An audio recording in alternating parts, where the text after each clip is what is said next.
اعوذ باللہ من الشیطان الرجیم بسم اللہ الرحمن الرحیم نحمدہ و نصلی علی رسولہ الکریم۔ محترم بزرگوں، عزیز و خطر نوجوان دوست بھائی، اسلام میں بھیک مانگنے کی جس قدر مذمت کی گئی ہے شاید ہی کسی مذہب میں کی گئی ہو، لیکن افسوس اور نہایت افسوس ہے کہ اس زمانے میں ہر جگہ جس قدر مسلمان بھیک مانگتے نظر آتے ہیں راستوں میں، کسی اور قوم کے نہیں۔ بڑی افسوس کی بات ہے۔ اس سلسلے میں مخزن اخلاق سے ایک واقعہ گزار کرنا چاہوں گا، سماعت فرمائیں۔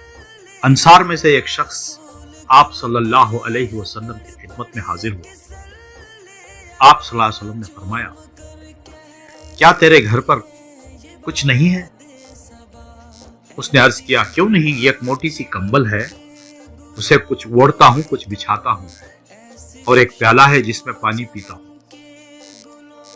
آپ صلی اللہ علیہ وسلم نے فرمایا، وہ دونوں میرے پاس لے آؤ، وہ دو چیزیں، کمبل اور وہ پیالہ میرے پاس لے آؤ۔ وہ دونوں چیزیں لے کر حاضر خدمت ہوا۔ آپ صلی اللہ علیہ وسلم نے ان کو ہاتھ میں لے کر لوگوں سے فرمایا کہ کوئی ان کو خریدتا ہے؟ ایک شخص بولا، میں 1 درہم کو خریدتا ہوں۔ پھر آپ نے 2 یا 3 بار فرمایا، کوئی 1 درہم سے زیادہ دے سکتا ہے؟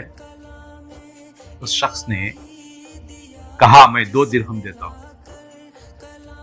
پھر آپ نے 2 یا 3 بار فرمایا، کوئی 1 درہم سے زیادہ دے سکتا ہے؟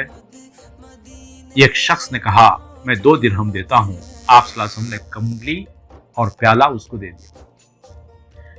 اس کو دے کر 2 درہم لے لیے اور اس انصاری کو فرمایا، 1 درہم کا تو کھانا کھا کر اپنے گھر پہنچا اور دوسرے درہم کی کلہاڑی خرید کر میرے پاس لا۔ وہ کلہاڑی خرید لایا۔ آپ صلی اللہ علیہ وسلم نے اپنے دستے مبارک سے ایک لکڑی کا دستہ اس میں ٹھونک دیا اور فرمایا، جا لکڑیاں کاٹ کر بیچ، اب میں 15 دن تک کو نہ دیکھوں۔ وہ شخص چلا گیا اور لکڑیاں کاٹ کر بیچنے لگا۔ پھر آپ صلی اللہ علیہ وسلم کی خدمت میں حاضر ہوا تو اس کے پاس 10 درہم جمع ہو گئے۔ اس نے کچھ تو ان سے کپڑا خریدا اور کچھ کھانے کا سامان مول لیا۔ آپ صلی اللہ علیہ وسلم نے فرمایا، یہ تیرے لیے بہتر ہے کہ جب تو قیامت کے دن آئے تو تیرے چہرے پر بھیک مانگنے کا داغ نہ ہو۔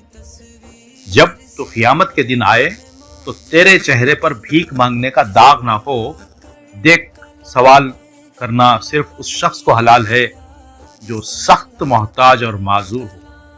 سوال کرنا صرف اس شخص کو حلال ہے جو سخت محتاج اور معذور ہو، جس کے ذمے بھاری تاوان ہو یا جس کی گردن پر خون بہا ہو۔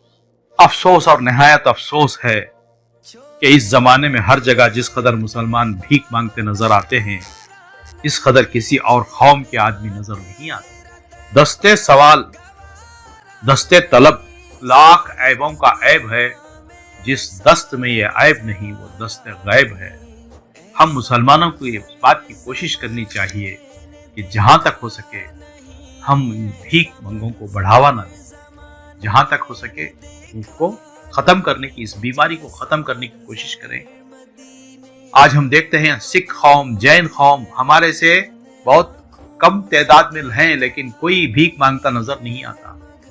لیکن ہمارے ہاں بے انتہا زکوٰۃ کا معاملہ ہے، اور اس کے باوجود ہمارے ہی قوم کے لوگ راستوں پر بھیک مانگتے نظر آتے ہیں، اور اس کی طرف بھرپور توجہ ہمارے مالدار لوگوں کی اور تمام ہر فرد بشر کی ایک ذمہ داری ہے کہ ہم اس داغ اور دھبے کو ہماری قوم سے مٹانے کی بھرپور کوشش کریں۔ اللہ ہمیں توفیق دے۔ والسلام وآخر الدعوانا ان الحمدللہ رب العالمین۔